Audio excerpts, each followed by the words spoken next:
Simula nung natira ako dito sa Taytay Rizal, isa na to sa mga gusto kong niluluto. At natutunan ko tong luto na to sa mister ko, kaya tinawag ko tong tocho ng Taytay, since ganito siya magtocho ng bangus. Bale, itong bangus ay mga nasa 2 kilo. Nilagyan ko lang din yan ng asin bago iprito at gumamit na rin ako dito ng used oil. I-share ko lang, lumaki ako sa pagkaing lutong Ilocano at lutong Kapampangan since yung mother ko is Ilocana at yung father ko naman is Kapampangan. Nakatikim na rin ako before ng tocho nila pero hindi ganito yung pagkakaluto. Iba't ibang lugar talaga, iba't iba din ang timpla. Iprito ko muna lahat ng bangus at mamaya samahan nyo kong maggisa.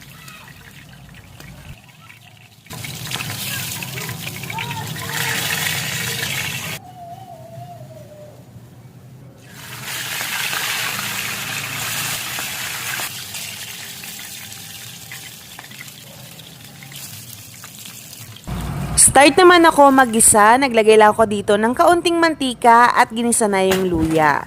Hiniwa ko tong ng pagkanipis-nipis, yung tipong makakain mo na rin talaga. Tustahin lang natin ng kaunti para lumasa talaga ang luya. Sunod naman yung bawang, mga 1 buong bilog to. Pag gisang-gisa talaga yung mga aromatics kagaya nito, mas malasa talaga yung pagkain.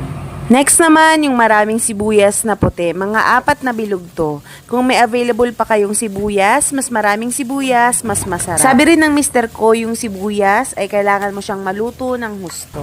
Ito namang nilalagay ko na may pagka-red sauce ay tinatawag na okyam or bean curd. Nabili ko to sa palengke ng 75 pesos.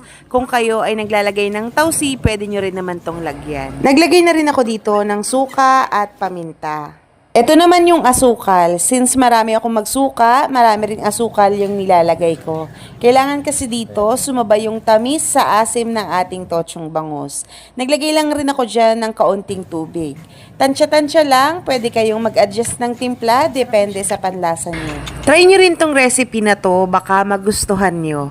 Nung unang tikim ko nga dito, gustong-gusto ko na kagad.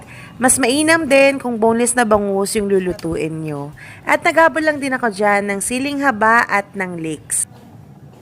So that's it. Napakadali niya lang din talagang lutuin. Hope you like this video. Paki-share and follow na rin to my page, Lutong Ina by Chow, para updated ka din sa mga upcoming videos. Yun lang!